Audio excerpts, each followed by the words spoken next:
بسم اللہ الرحمن الرحیم۔ السلام علیکم۔ مدینہ کے اندر ایک نوجوان تھا، بلا کا حسین، دوشیزائیں اس کے حسن پر بے پناہ لٹو تھیں۔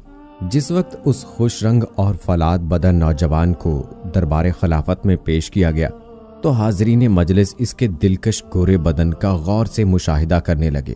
اس جوان سال کا قدرے، بڑا سر، خوبصورت چوڑی پیشانی اور اس پر لٹکے ہوئے خمدار سیاہ ہلکی باریک بھویں، دراز پلکیں، سرمگی آنکھیں، خوشنما رخسار، نازک ہونٹ اور اولوں جیسے شفاف دندان اور خوشنما دبلا پیٹ اور چوڑا سینہ اور چاند سے بڑھ کر چہرہ دیکھنے والوں کی آنکھوں کو حیران و پریشان کر رہا تھا۔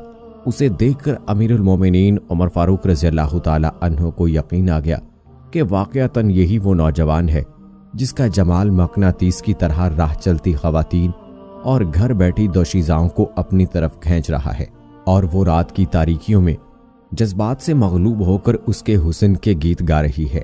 آپ نے خواتین کو اس کے دل ربا حسن کے فتنے سے بچانے کے لیے اس کا سر موڑنے کا حکم دے دیا۔ اس بیچارے کو بارگاہ خلافت کا حکم ٹالنے کا یارانہ تھا، اس لیے یہ حجام کے آگے بیٹھ گیا اور اپنا سر منڈوانے لگا۔ جب وہ سر منڈوا چکا تو اس کی پیشانی یوں نمودار ہوئی کہ گویا وہ چاند کا ٹکڑا ہو، اور وہ پہلے سے بھی زیادہ خوبصورت نظر آنے لگا۔ یہ دیکھ کر آپ رضی اللہ تعالی عنہ نے دوسرا حکم جاری کیا کہ اس کے سر پر امامہ پہنایا جائے۔ چنانچہ وہ امامہ پہن کر مزید خوبصورت نظر آنے لگا۔ جب وہ مسجد نبوی میں نماز ادا کرنے کے لیے جاتا تو راہ چلتی خواتین کی نگاہیں اس کی سرمگی آنکھوں پر مرکوز ہونے لگی اور وہ اسے گلی کوچوں میں دیکھ کر مبہوت رہ جاتی۔ یہ دیکھ کر امیر المومنین نے حکم دیا کہ اے نوجوان، تم اس شہر میں نہ رہو اور بصرہ چلے جاؤ۔ اس نے وجہ پوچھی تو آپ رضی اللہ تعالی عنہ نے صرف اتنا ہی جواب دیا کہ یہ میرا حکم ہے، اور مزید کچھ نہ بتایا۔ اس بیچارے نے بارگاہ خلافت کے حکم کے سامنے سر تسلیم خم کر دیا، لیکن اسے سمجھ میں نہیں آ رہا تھا کہ اس کے ساتھ ایسا سلوک کیوں کیا گیا۔ جب اس نے امیر المومنین کے کسی ہمنشین سے اس کارروائی کا سبب پوچھا تو اس نے بتایا کہ معاملہ دراصل یہ ہے کہ گزشتہ رات جب دارالخلافہ کی رعایا میٹھی میٹھی نیند کے مزے لوٹ رہی تھی تو امیر المومنین حسب معمولی دارالخلافہ کی گلی کوچوں کا گشت کر رہے تھے کہ نصف شب کے قریب ایک دروازے پر سے ان کا گزر ہوا تو ان کے کانوں میں ایک خاتون کی آواز پڑی جو بڑی پرسوز آواز سے شعروں میں اپنی آرزو کا اظہار کر رہی تھی اور کہہ رہی تھی، بھلا کوئی صورت بن سکتی ہے کہ میں شراب پی سکوں، اور بھلا کوئی راہ نکل سکتی ہے کہ میں نصر بن حجاج کے پاس پہنچ جاؤں۔ اس نوجوان کے پاس پہنچ جاؤں گا جو شریف النسل ہے، خوبرو ہے، عزت دار ہے اور ضدی بھی نہیں ہے۔ وہ بلند مجلسوں والا ہے، ہمسروں کو واپس دھکیل دینے والے قبیلے سے ہے، قابل دید جوانی میں قدم رکھ چکا ہے، اس کا چاند کا سمکھڑا تاریک رات کو جگمگا دیتا ہے۔ جو ہی آپ کے کانوں میں یہ اشعار پڑے تو فرمایا، اچھا میرے ہاں اس شہر میں ایسا نوجوان بھی ہے جس کے حسن و جمال کا تذکرہ نوجوان خواتین اپنے پردوں میں کر رہی ہیں۔ تو انہوں نے فوراً حکم دیا کہ اس نوجوان کو میرے سامنے لاؤ، تو ان کے حکم سے تم کو یہاں لایا گیا تھا۔ پھر حاضرین نے تمہارے خوشقامت قد اور مضبوط کاٹھ اور خوبصورت چہرے کو دیکھا تو مان گئے کہ واقعی ایسا نوجوان ہے کہ اگر اس کی خوبصورتی کو مصنوعی طریقے سے کم نہ کیا گیا تو خواتین کے بہک جانے کا خطرہ ہے۔ چنانچہ انہوں نے اپنے خیال میں تمہاری خوبصورتی کم کرنی چاہی تو تم پہلے سے بھی بڑھ کر خوبصورت نظر آنے لگے، تو انہیں حساس رپورٹیں ملنے لگیں اور وہ سوچنے لگے کہ اگر اس پاکیزہ دل نوجوان کو یہاں رہنے دیا گیا تو یہ کسی دن کسی کی تیر نگاہ کا شکار ہو جائے گا۔ اس لیے انہوں نے آپ کو بصرہ بھیجنے اور وہاں بسانے کا پروگرام بنایا ہے، لہٰذا اللہ کا نام لیجئے اور رخت سفر باندھ لیجئے۔